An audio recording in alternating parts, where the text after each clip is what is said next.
A gathering of the tribe. Once upon a time, a great tribe of people lived in a world far away from ours. Whether far away in space or in time, or even outside of time, we do not know. They lived in a state of enchantment and joy that few of us today dare to believe could exist, except in those exceptional peak experiences where we glimpse the true potential of life and mind.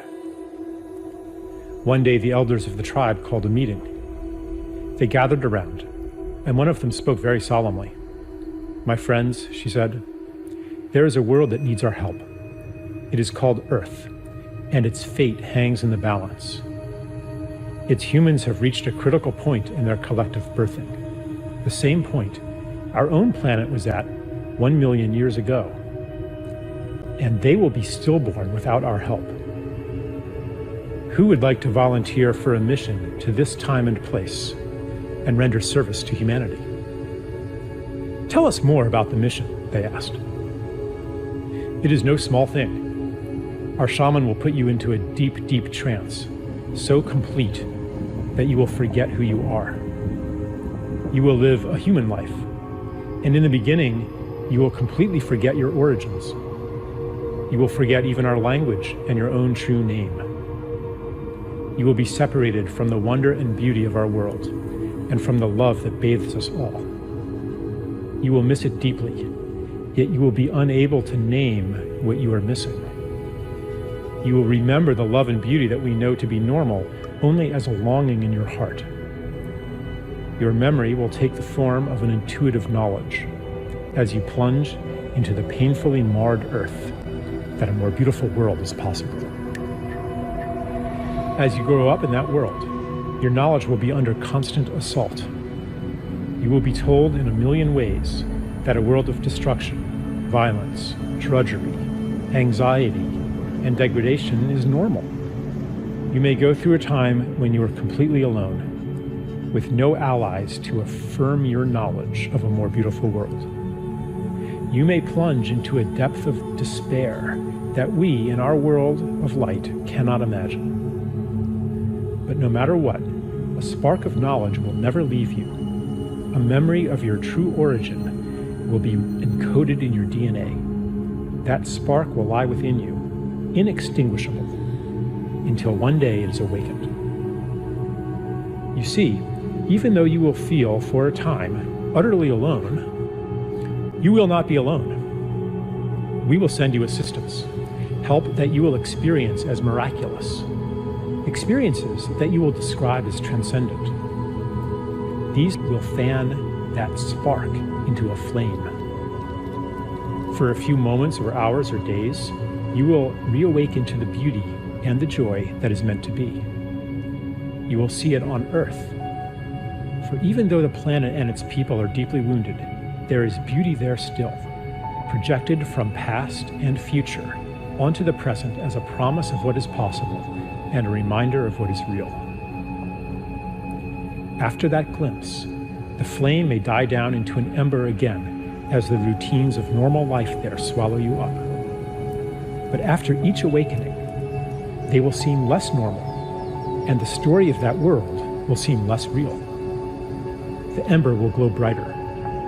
When enough embers do that, they will all burst into flame together and sustain each other. Because remember, you will not be there alone. As you begin to awaken to your mission, you will meet others of our tribe. You will recognize them by your common purpose, values, and intuitions, and by the similarity of the paths you have walked. As the condition of the planet Earth reaches crisis proportions, your paths will cross more and more. The time of loneliness, the time of thinking you might be crazy, will be over. You will find the people of your tribe all over the Earth and become aware of them through the long-distance communication technologies used on that planet. But the real shift, the real quickening, will happen in face-to-face gatherings in special places. When many of you gather together, you will launch a new stage on your journey, a journey that, I assure you, will end where it begins right now. Then, the mission that lay unconscious within you will flower into consciousness. Your intuitive rebellion against the world presented to you as normal will become an explicit quest to create a more beautiful one. A woman said, "Tell me more about the time of loneliness, that we might prepare for it."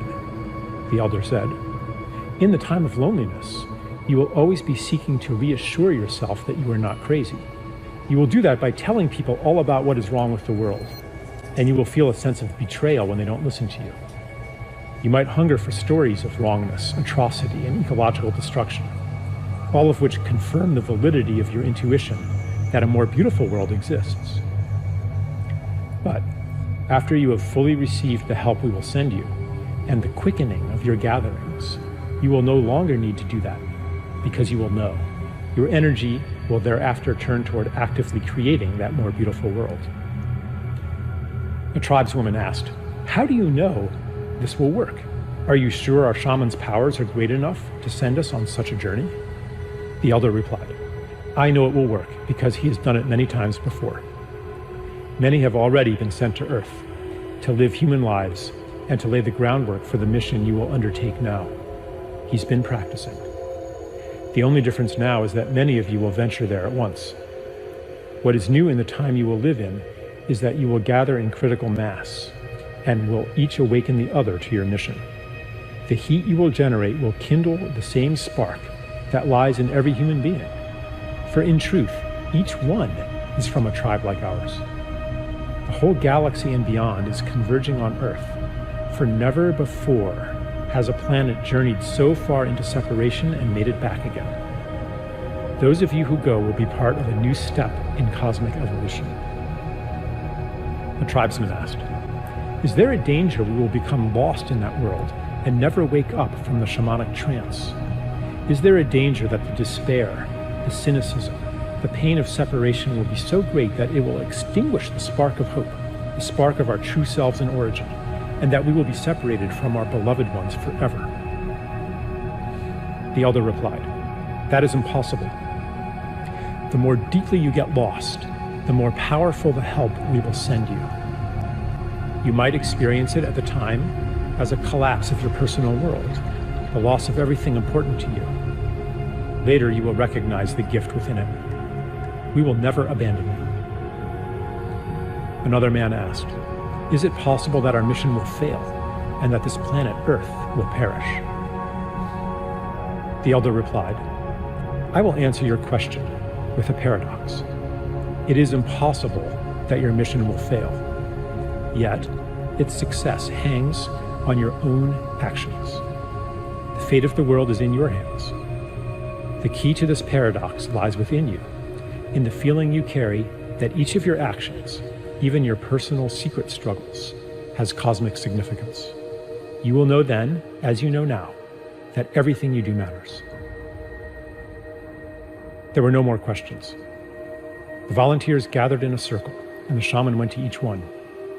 The last thing each was aware of was the shaman blowing smoke in his or her face. They entered a deep trance and dreamed themselves into the world where we find ourselves today. Here we are. Yeah, here we are. Here we are.